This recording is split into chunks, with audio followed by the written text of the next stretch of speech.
ಗೌರಿ ಹಬ್ಬದ ವಿಶೇಷವೇ ಹೆಣ್ಣು ಮಕ್ಕಳಿಗೆ ಬಾಗಿನ ಕೊಡುವುದು. ಬಾಗಿನ ಅರ್ಪಿಸುವ ಸಂಪ್ರದಾಯದಲ್ಲಿ ಹೆಚ್ಚಿನ ಮಹತ್ವ ಪಡೆದಿರುವುದು ಬಿದಿರಿನ ಮೊರ. ಕಲೆ ಮತ್ತು ಸಂಸ್ಕೃತಿಯನ್ನು ಹಬ್ಬಗಳ ಮುಖಾಂತರ ಉಳಿಸಿ ಬೆಳೆಸಿಕೊಂಡು ಹೋಗುವಲ್ಲಿ ಮೈಸೂರಿನ ಮೊರ ತಯಾರಕರು ಮುಂದಾಗಿದ್ದಾರೆ. ಜಿಲ್ಲೆಯ 101 ಗಣಪತಿ ದೇವಸ್ಥಾನದ ಮುಂಭಾಗ ಹಲವಾರು ವರ್ಷಗಳಿಂದ ಪರಿಸರ ಸ್ನೇಹಿ ಬಿದಿರಿನ ಮೊರಗಳನ್ನು ಮಹಿಳೆಯರು ವಿನೂತನ ರೀತಿಯಲ್ಲಿ ಹೆಣೆಯುತ್ತಾ ಜೀವನ ಸಾಗಿಸುತ್ತಿದ್ದಾರೆ.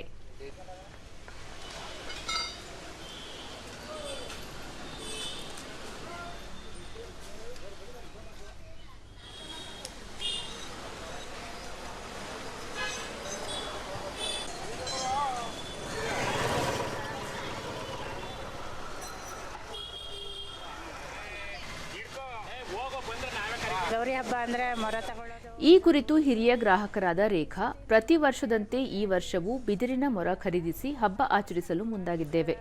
ಪ್ಲಾಸ್ಟಿಕ್ ಮುಕ್ತ ಪರಿಸರ ನಿರ್ಮಿಸಲು ನಾವು ಯಾವಾಗಲೂ ಬಿದಿರಿನ ಮೊರ ಉಪಯೋಗಿಸುತ್ತೇವೆ ಎಂದರು. 101 ಗಣಪತಿ ಹತ್ರ ಬಂದು ಮೊರ ತಗೋತಾ ಇದ್ದೀವಿ. ತುಂಬಾ ಉಪಯೋಗ ಇದೆ ಮೊರದಿಂದ, ಇದರಿಂದ ಉಪಯೋಗ ಇದೆ.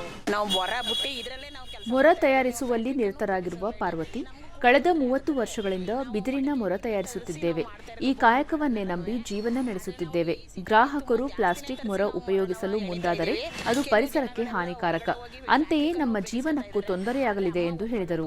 ನಾವು ಬಿದಿರು ಮೊರನೇ ಉಪಯೋಗಿಸಬೇಕು. ನೀವು ಪ್ರತಿಯೊಬ್ಬ ಸದಸ್ಯರಿಗೂ ನಾ ಕೇಳ್ಕೊಳ್ಳೋದು ಇದೊಂದೇನೆ. ಆತನ ಕಾಲದಿಂದನೂ ಇದೇ ಕತ್ತು. ಮೊರ ತಯಾರಕಿ ಮಂಜುಳಾ, ನಮ್ಮ ಪೂರ್ವಜರ ಕಾಲದಿಂದಲೂ ಗೌರಿ ಹಬ್ಬಕ್ಕೆ ಬಳಸುವ ಬಾಗಿನದ ಮೊರ ತಯಾರಿಸುತ್ತಿದ್ದೇವೆ.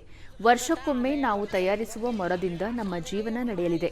ಬಿದಿರಿನ ಮೊರ ಉಪಯೋಗಿಸಿದರೆ ಪರಿಸರ ಉಳಿಯಲಿದೆ ಎಂದರು.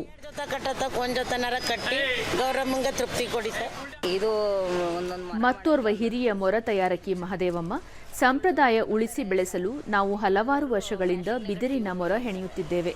ಸಂಪ್ರದಾಯದ ಬಗ್ಗೆ ಹೆಚ್ಚಿನ ಅರಿವು ಇರುವವರು ಬಿದಿರಿನ ಮೊರ ತೆಗೆದುಕೊಳ್ಳುತ್ತಾರೆ. ಇತ್ತೀಚೆಗೆ ಜನ ಪ್ಲಾಸ್ಟಿಕ್ ಮೊರಕ್ಕೆ ಮಾರು ಹೋಗಿದ್ದಾರೆ.